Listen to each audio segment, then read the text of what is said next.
किसी ने आपको गाली दिया, इट्स अ काइंड ऑफ इनको वो जो है क्लेम करते हैं कि हम लोग डेमोक्रेटिक हैं। फेवर किया तो लोग इक्वलिटी की बात करेंगे। तो सिर्फ आप इलेक्शन के बेसिस पे ये डिसाइड करो कि वो एक कंट्री डेमोक्रेसी है, बिल्कुल भी नहीं। वहां पे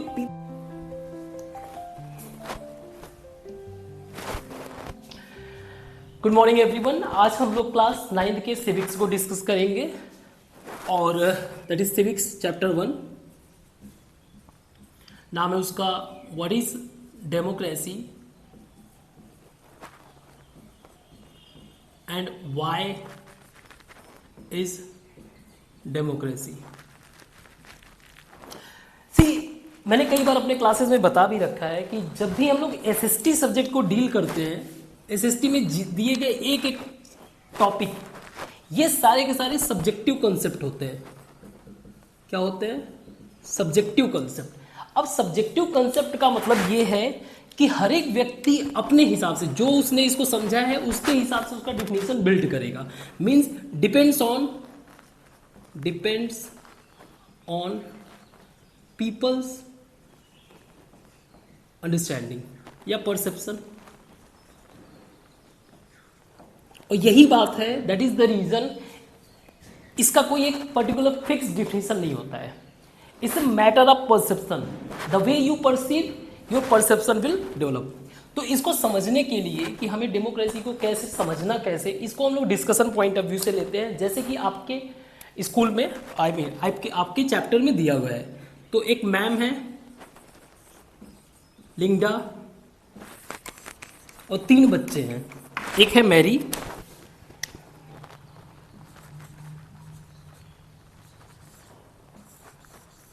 दूसरा बच्चा है रिब्यांग,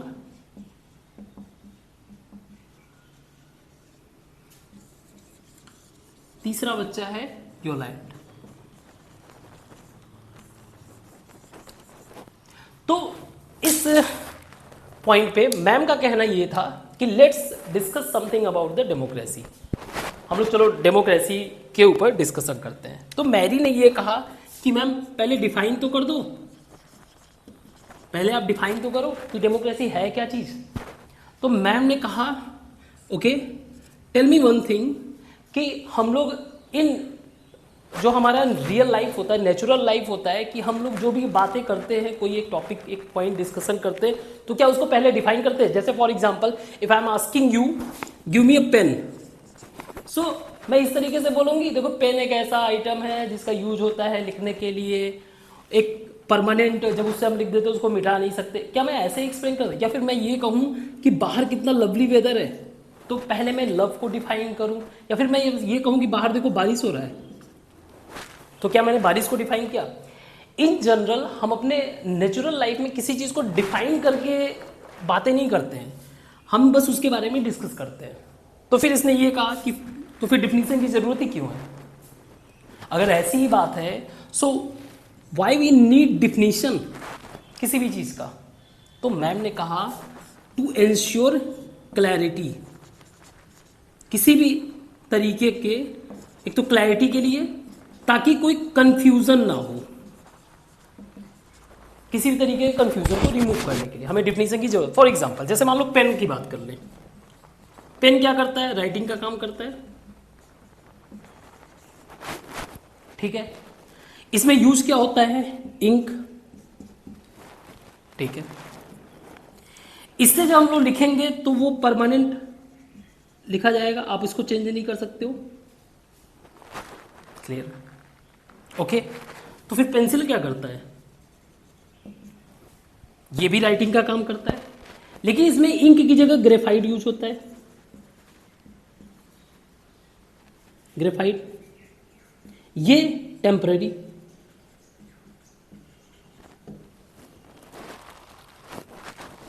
ओके। चॉक या फिर मार्कर, ये भी राइटिंग का काम कर रहा है। इसमें भी इंक होता है, लेकिन ये क्या है? टेम्पररी है। इसमें इंक बट तो कहने का मतलब ये है कि जब मैं ये शब्द यूज कर रहा हूं पेन, तो ये बातें ऑटोमेटिकली माइंड में आ गया। वैसे ही जब मैं इसका यूज कर रहा हूं तो ये बातें आ गया। तो इसी पॉइंट पे जो है रिबियांग कहता है कि ठीक है, फिर तो डिफिनेशन देने के लिए सबसे बढ़िया हम लोग कोट यूज कर लें जो लिंकन ने दिया था, फेमस अब्राहम लिंकन ने, अब्राहम लिंकन का कोट था, उसको यूज कर लेते हैं। था क्या? Democracy is a government of the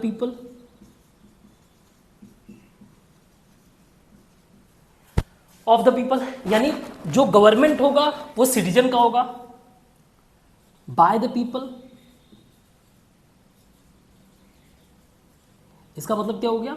government जो है सिटीजन का, पीपल्स का government, by the people, government elected by people, या कह सकते हो फॉर्म्ड बाय पीपल। एंड तीसरा for the people.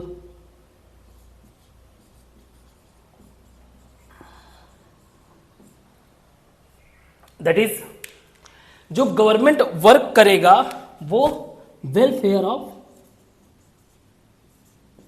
Of people, ज्यादा से ज्यादा लोगों की भलाई के लिए काम हो।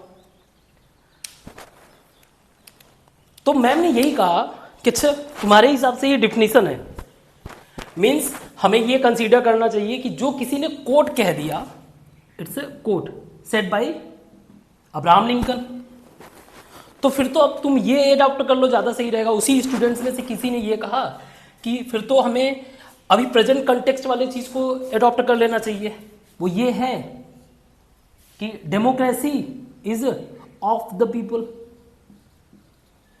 पीपल, यानी कि आज के टाइम में जो गवर्नमेंट है वो कंप्लीटली लोगों से डिस्कनेक्टेड है, मीन्स डिस्कनेक्टेड फ्रॉम पीपल, लोगों से पूरी तरीके से डिस्कनेक्टेड है। एक तो ये कह सकते हो of the people, for from the people means जो इनके लीडर्स हैं वो सुनते नहीं हैं, leaders not listening. And third one is by the people, यानी आज के टाइम में जो गवर्नमेंट फॉर्म हो भी रहा है उसको क्या करके कर रहे हैं? करप्शन और चीट करके। चीट यानी कि वोट को खरीद ले रहे हैं और करप्शन कर रहे हैं। फिर तो ये ज़्यादा अच्छा डिफिनीशन है क्योंकि ये ज़्यादा पूरी तरीके से फिट हो रहा है। So can we accept this definition कि हम लोग डेमोक्रेसी को डिफाइन करने के लिए हम इसका इस्तेमाल कर सकते हैं? नहीं। तो योलाइन ने कहा okay ma'am, if we want to define, अगर हमें डिफाइन ही करना है फिर तो हम ये करते हैं कि जो रूट बेसिस पे होता है, जैसे डेमोक्रेसी ग्रीक वर्ड से बना हुआ है, डेमो प्लस क्रेटिया। डेमो का मतलब होता है पीपल, क्रेटिया का मतलब rule, means it represent that rule of people.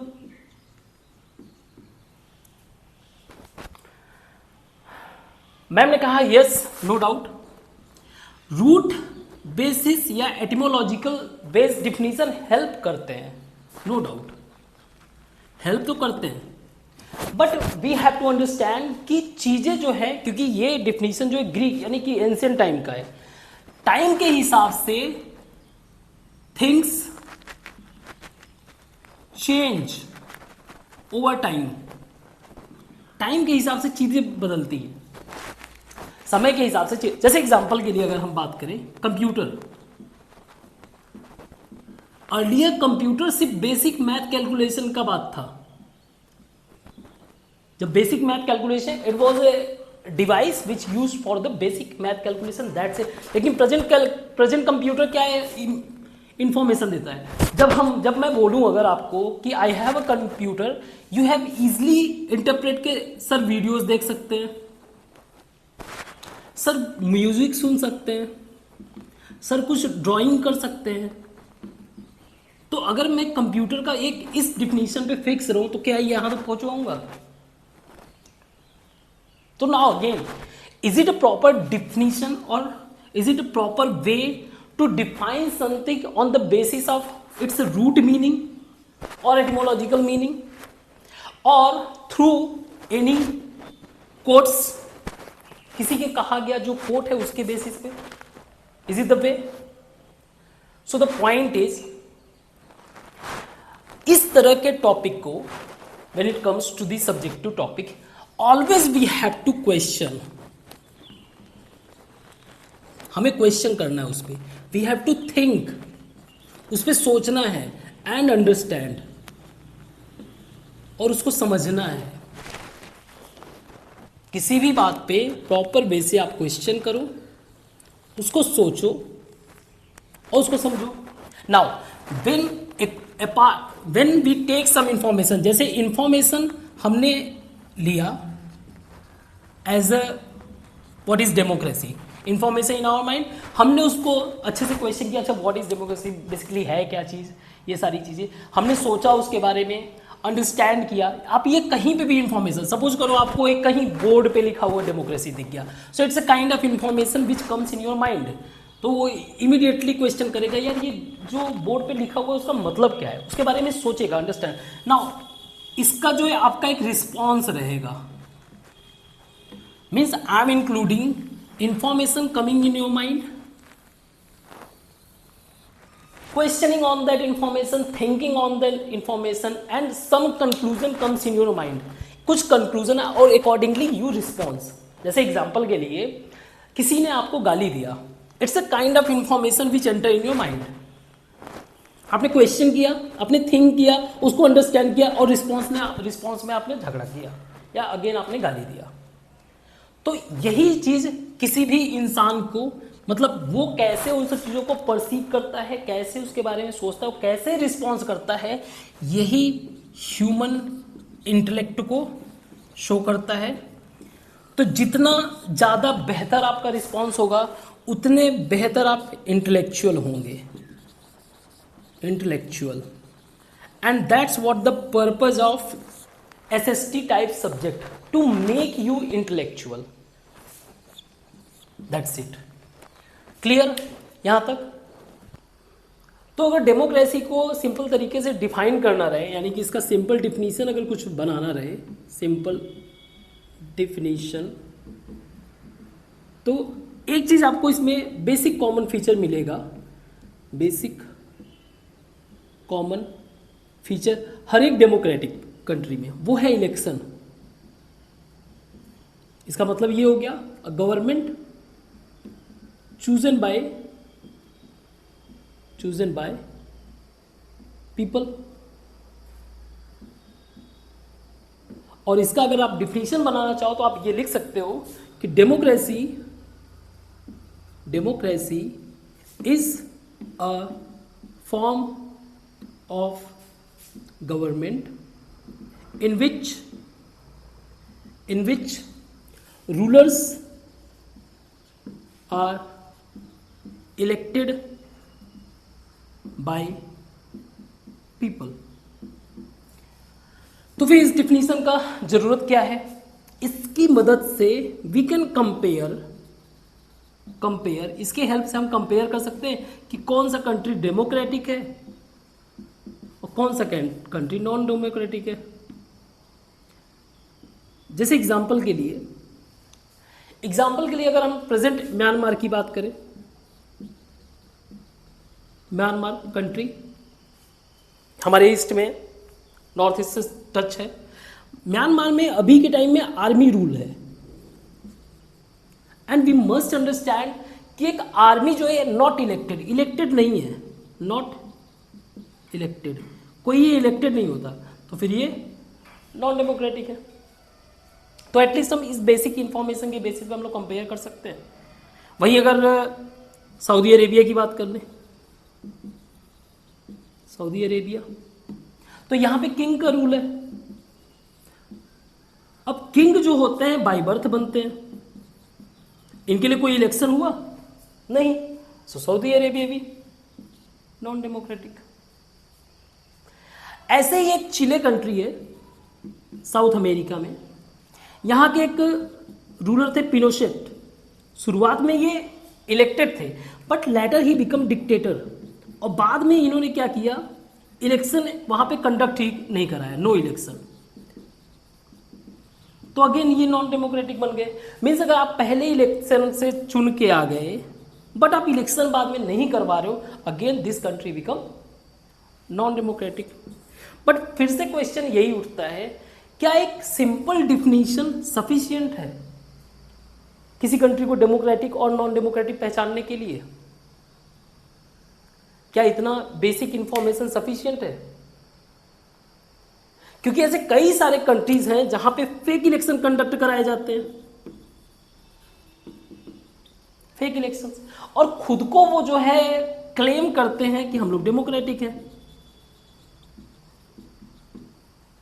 कई सारे ऐसे कंट्रीज हैं जहां पे फेक इलेक्शंस हो रहे हैं और खुद को क्लेम कर रहे हैं डेमोक्रेटिक। तो क्या इसके बेसिस पे, सिर्फ इस एक सिंपल डिफिनीशन के बेसिस पे हम ये डिसाइड कर लें कि कोई कंट्री डेमोक्रेटिक है या नॉन डेमोक्रेटिक? या आप सोच के देखो, कोई एक कंट्री ऐसा है जहां पे सिर्फ एक ही पार्टी, सिर्फ only one party allowed for election, सिर्फ एक ही पार्टी का इलेक्शन में अलाउड है, तो आप इसको डेमोक्रेटिक आप कहोगे? दैट इज द रीजन, क्योंकि आज प्रेजेंट टाइम में जिस तरीके से चीजों का बदलाव हो रहा है, नो डाउट लगभग हर एक कंट्री अपने आप को क्लेम करते हैं डेमोक्रेटिक होने का, चाहे वो नॉर्थ कोरिया इंक्लूडेड, ये सारे के सारे क्लेम करते हैं, बट इन रियलिटी इसको समझ पाना ये थोड़ा सा टफ है। दैट इज द रीजन इस डिफिनीशन को, पर्टिकुलर एक डिफिनीशन के बेसिस पर अगर आप डेमोक्रेसी को जज करना चाहोगे तो आप समझ नहीं पाओगे। इसके लिए एक डीप अंडरस्टैंडिंग समझना जरूरी है, एक डीप अंडरस्टैंडिंग होना जरूरी है। तो वन थिंग इज क्लियर कि देखो, डेमोक्रेसी में एक गवर्नमेंट है और वोटर्स है। तो इसके बेसिस पे जो रिब्यांश स्टूडेंट था हमारा, रिब्यांश, इसने कुछ कोट लेके आए, कुछ कोट्स इन्हीं बेसिस पे, इलेक्शन वाले कि वोटर्स का कितना रोल होता है, क्या होता है। तो उसने कुछ कोट्स लेके आए, उस कोट्स को अगले हम लोग आगे डिस्कस करते हैं। बट आप इसको आप समझो, पहली बात तो ये कोट्स मुझे याद नहीं है, मुझे लिखना पड़ेगा सारा, ठीक है? तो मैं डायरेक्ट वहाँ पे स्विच करूँगा। ये कोर्स जो है आपको थोड़ा सा सिग्निफिकेंस वैल्यू देगा, और एक पिक्चर है उसके बारे में हम लोग डिस्कस करेंगे और आज का क्लास खत्म करेंगे, ठीक है? रिब्यांश ने कई सारे कोड कलेक्ट किए थे डेमोक्रेसी को समझने के लिए, तो हम लोग उस कोड को डिस्कस करेंगे ताकि और बेहतर तरीके से डेमोक्रेसी को समझ सके। तो नंबर 1 कोड था, democracy gives every man the right to be his own operation. पहले मैं पांचों पढ़ दे रहा हूँ, उसके बाद एक एक करके हम लोग डिस्कस करेंगे। सेकेंड कोड था, democracy consist of choosing your dictators after they have told you what it is you want to hear. Third है, man's capacity for justice makes democracy possible, but man's inclination to injustice makes democracy necessary. Fourth quotes है, democracy is a device that ensures we shall be governed no better than we deserve. And fifth quote है, all the ills of democracy can be cured by the more democracy. तो एक एक करके हम लोग इसको discuss करते हैं। नंबर 1, पहला ये कह रहा है, democracy gives every man the right to be his own operator. See, जब हम लोग डेमोक्रेसी की बात करते हैं तो इसमें पीपल,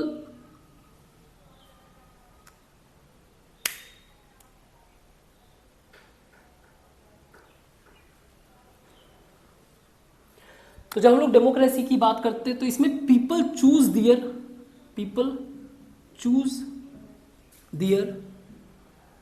लीडर, अपने लीडर को चूज करते हैं। क्या हो अगर किसी ने कोई ऐसे करप्ट लीडर को चूज कर लिया, अगर वो करप्ट लीडर है तो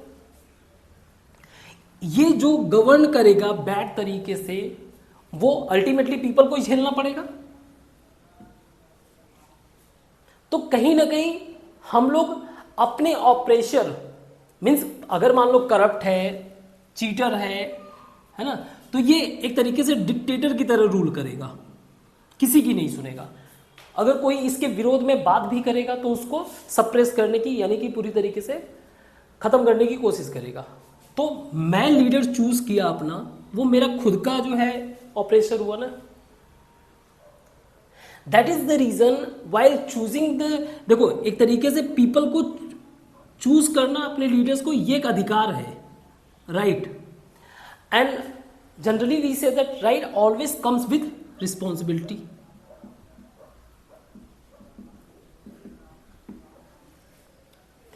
राइट जो है रिस्पॉन्सिबिलिटी के साथ आता है, और यही कारण है कि while choosing people we must, हमारा अवेयरनेस स्ट्रांग होना चाहिए, अवेयरनेस अबाउट द लीडर, कि जिस लीडर को हम चूज कर रहे हैं वो है क्या, कैसा है, क्योंकि अल्टीमेटली फिर आपको ही झेलना पड़ेगा, फिर ये जस्टिफाई होता है। Democracy gives every man the right to be his own, खुद को सर्वनाश करने का हमें अधिकार मिल रहा है democracy. Second, democracy consist of choosing your dictators after they have told you what you it is you want to hear। तो डेमोक्रेसी में क्या होता है कि ज्यादातर जो लीडर्स होते हैं वो फेक प्रोमिसेस करते हैं, फेक प्रोमिसेस, आपको फूल बनाते हैं, आपको बेवकूफ बनाते हैं डेमोक्रेसी में। और एक तरीके से आप कह सकते हो कि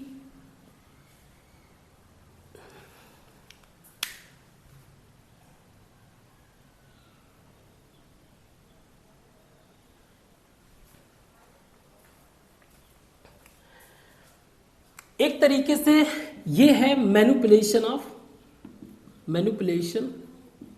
ऑफ डेमोक्रेसी, यानी डेमोक्रेसी के साथ खिलवाड़ करना, मैनिपुलेशन ऑफ डेमोक्रेसी, खिलवाड़ करना। अब ये वो प्रॉमिस कर रहे हैं जो आप सुनना चाहते हो, आपने इनको चूज कर लिया, और वो लीडर जो है अगेन करप्ट है, तो फिर आपके लिए सर्वनाश कर रहा है। तो ये जरूरी है कि पीपल को जो है एक राइट इंफॉर्मेशन होना चाहिए, इंफॉर्मेशन, यानी वोटर्स जो है वेल एजुकेटेड होना चाहिए, चीजों के बारे में पता होना चाहिए। ये जो प्रॉमिस अगर कर रहे हैं क्या ये फुलफिल कर पाएंगे? तो डेमोक्रेसी इस चीज को भी एंश्योर करता है, बताता है, क्योंकि कहीं कहीं ऐसी भी चीजें पॉसिबल होती है ना। तीसरा, man's capacity for justice makes democracy possible, but man's inclination to injustice makes democracy necessary. See, अगर मैन और वुमेन किसी की भी बात करें, तो भाई अगर इस दुनिया में अच्छे इंसान है, मीन्स फेयर एंड जस्ट, कुछ अच्छे इंसान है, तो देर इज अ पॉसिबिलिटी ना कि कुछ अनजस्ट टाइप के भी लोग हों, बेईमान टाइप के लोग हों। तो अगर कोई लीडर बन के आया fair and no doubt he is ideal, democracy को वो बेहतर बनाएगा। लेकिन अगर कोई बेईमान आया, अनजस्ट आया, तो ये एक तरीके से डिस्ट्रॉय नहीं कर सकता, डिस्ट्रॉय कर सकता है ना। पर डेमोक्रेसी क्या करता है, ऐसे लोगों को भी हम क्या कर सकते हैं, अगले साल नहीं चूज करेंगे, तो हमें सेफ गार्ड करता है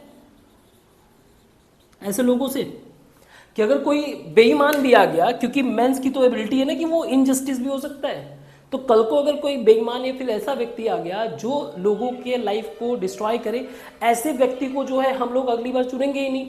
सो democracy not only ideal, it's also safeguarding, कि हमें प्रोटेक्ट भी कर रहा है। ठीक है। फोर्थ है, democracy is a device that ensures we shall be govern no better than we deserve. तो डेमोक्रेसी क्या कर रहा है, डेमोक्रेसी में सारा चीज डिपेंड हो रहा है वोटर्स पे। ठीक है, हम जितना बेहतर लीडर चूज करेंगे उतना क्वालिटी ऑफ गवर्नेंस होगा, यानी कि जितना बेस्ट लीडर होगा उतना बेस्ट गवर्नेंस। अगेन यही रिमाइंड कर रहा है कि वोटर्स को ही has to be well aware as well as well educated, well educated. क्योंकि हम जो लीडर चूज करेंगे वो जितना बेहतर होगा, अगर हमने अपना बैड लीडर चूज किया तो फिर हमें गवर्निंग बैड मिलेगा। Clear? Now next, all the ills of democracy can be cured by more democracy. अब अगर मान लो डेमोक्रेसी में कोई कमियां हैं, ठीक है, किसी भी तरीके का डेमोक्रेसी में अगर कमी रहेगा, किसी भी गवर्नमेंट में कोई कमी रहेगा, so people ask for more transparency. वो कहेंगे ना कि आप जो है चीटिंग कर रहे हो, आप चीटिंग मत करो, ट्रांसपेरेंसी, जैसे हमारे कंट्री में आरटीआई है, राइट टू ट्रांसपेरेंसी, इक्वालिटी की बात करेंगे। अगर किसी ने बेईमानी किया भी, कोई गवर्निंग के टाइम में फेवर किया, तो लोग इक्वालिटी की बात करेंगे, अकाउंटेबिलिटी की बात करेंगे। तो अगर किसी भी तरीके का फ्लॉड डेमोक्रेसी, यानी कि एक ऐसा गवर्निंग सिस्टम है जहां पे चीटिंग और बेईमानी या करप्शन ये सारी चीजें एग्जिस्ट कर रही है, तो वहां के ही लोग इन्हीं सब चीजों का डिमांड करेंगे। और इस तरीके से अगर किसी तरीके का इल डेमोक्रेसी है भी, तो इसका सॉल्यूशन यही है, मोर डेमोक्रेसी। मोर डेमोक्रेसी का मतलब ट्रांसपेरेंसी, इक्वालिटी, अकाउंटेबिलिटी।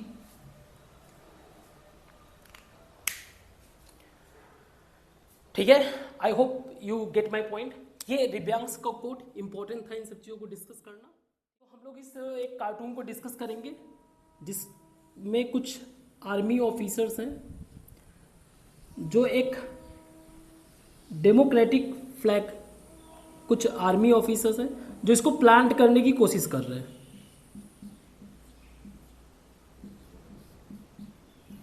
और इस फ्लैग के ऊपर लिखा हुआ है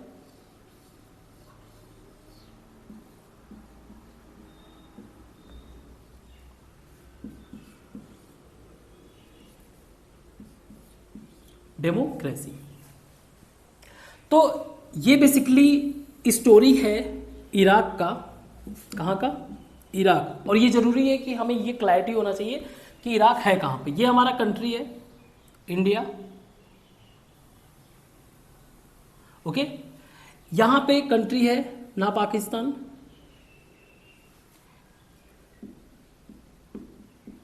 पाकिस्तान। इसके बाद आपको मिल जाएगा, ऊपर मिल जाएगा आपको अफगानिस्तान, यहां पे है ईरान। ईरान कंट्री के बगल में यहां पे है इराक। ये है ईरान, यहां पे है इराक। तो इराक कंट्री में क्या हुआ, 2003 में यूएस आर्मी आई, यहां पे इलेक्शन कंडक्ट कराया। क्या कराया? इलेक्शन कंडक्ट कराया और इस कंट्री को, इराक को डेमोक्रेटिक बनाया। बट प्रॉब्लम क्या था? प्रॉब्लम ये था कि यहां के लोग जो है, पीपल का तो अभी कोई पार्टिसिपेशन नहीं था ना, पीपल का कोई फ्री विल तो था नहीं, it was not a people free will. So they try to, ये क्या शो करता है, they try to introduce democracy forcefully. Army के अंडर में आपने इलेक्शन कराया, और ये रिप्रेजेंट करता है जैसे मैकडॉनल्ड्स को, जो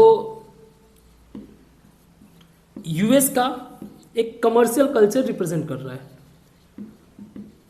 कमर्शियल कल्चर। और ये भी ये शो कर रहा है कि ये इराक में हो रहा है, मींस इराक वालों ने जैसे इंपोर्ट किया हो डेमोक्रेसी को। सी, इट्स अ फीलिंग,